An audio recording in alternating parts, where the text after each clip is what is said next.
آج FIA کے notice کے سلسلے میں جو FIA نے ہمیں نوٹس بھیجا تھا اور جس میں ریکوائر کیا تھا مجھے عمر ایوب خان صاحب کو اور رؤوف حسن صاحب کو کہ وہ انکوائری کے لیے پیش ہو جائیں، اس کے سلسلے میں 11:15 بجے میں اور رؤوف حسن صاحب یہاں پیش ہو گئے تھے FIA cyber crime reporting office میں۔ انکوائری چونکہ ہو رہی ہے اس لیے میٹر سب جوڈس ہے، تو میں اس کی میرٹ پہ کوئی بات نہیں کرنا چاہتا، لیکن میں پیش ہو گیا تھا۔ تقریباً 1 گھنٹہ میں نے FIA والوں کی کویسچنز آنسر کیے ہیں۔ رؤوف حسن صاحب ابھی پیش ہو رہے ہیں، اس کے بعد بھی وہ اس کا ٹائم ختم ہو جائے گا، اور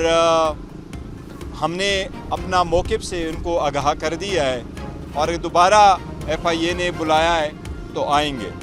لیکن ابھی ہم نے ہائی کورٹ میں بھی موو کر دیا ہے اور ان کی جورسڈکشن کو بھی چیلنج کیا ہوا ہے۔ دیکھیں اس کا ایونچولی کیا ہوتا ہے۔ ایک چیز ہم ضرور بتائیں کہ بارہا ہم نے یہ کہا ہے کہ جو پارٹی سیٹیں جیتیں اس کی مینڈیٹ اس کو ملنے چاہیے، اور یہی تناظر میں ہم نے سارا کچھ کہا ہے، اور یہی تناظر ہونا چاہیے کہ عوام جس کو مینڈیٹ دے، مینڈیٹ چوری نہیں ہونا چاہیے، الیکشن کبھی رگ نہیں ہونے چاہیے، اور اسی سلسلے میں ہم وہ اپنی ریزرو سیٹیں بھی اسی کنٹیکسٹ میں مانگ رہے ہیں۔ Any question? یہ بتائیے گا کہ جو کنٹروورشل ٹویٹ جس کی بات کی گئی ابھی تک اس کو ڈیلیٹ نہیں کیا گیا، وہ بھی میٹر ابھی انڈر کنسیڈریشن ہے، وہ بتائیں گے انشاءاللہ 1-2 دنوں تک وہ اس پہ بھی بات کریں گے۔ ہاں، وہ عمر ایوب صاحب کی طرف سے یہ تھا کہ وہ انہوں نے آیا تھا، آج ان کی اویلیبلٹی نہیں تھی، انہوں نے لیٹر بھیجا تھا، وکیل بھیجا تھا، انہوں نے ٹائم مانگا ہے، اور ان کو وہ خود اس لیے نہیں آ سکے۔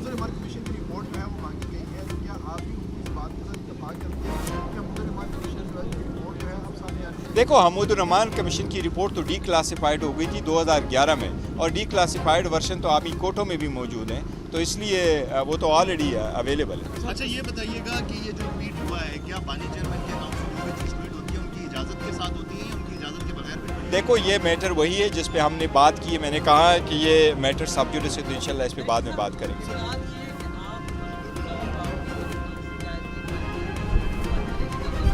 انشاءاللہ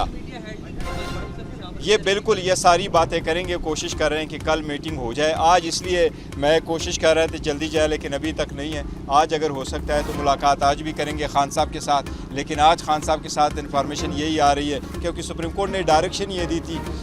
کل سپریم کورٹ میں کیس ہے، وہ نیب والا کیس، جس میں خان صاحب نے خود پیش ہونا ہے، دو کہ خان صاحب نے اس پہ لکھا تھا کہ میں ان پرسن پیش ہونا چاہ رہا ہوں، لیکن اگر ان پرسن نہیں تھا تو انہوں نے لائیو کر دیا، وہ لائیو بھی نہیں ہے کوریج، لیکن کل آن لائن جب خان صاحب پیش ہوں گے اس کے سلسلے میں سپریم کورٹ نے اجازت دے دی تھی کہ آپ جائیں، آپ ان سے ملاقات کریں، اور وکیل اور خواجہ حارث صاحب اس کے سلسلے میں بھی ملنا چاہ رہے تھے، بٹ ابھی تک یہ بتایا گیا کہ اجازت نہیں ہے آج ملاقات کی، یا ملاقات آج شاید ممکن نہ ہو، تو انشاءاللہ کل اگر ملاقات جو ہماری روٹین کا دن ہے ملاقات ہوگی تو پھر انشاءاللہ تعالیٰ تفصیل سے آپ لوگوں کو آگاہ کریں گے۔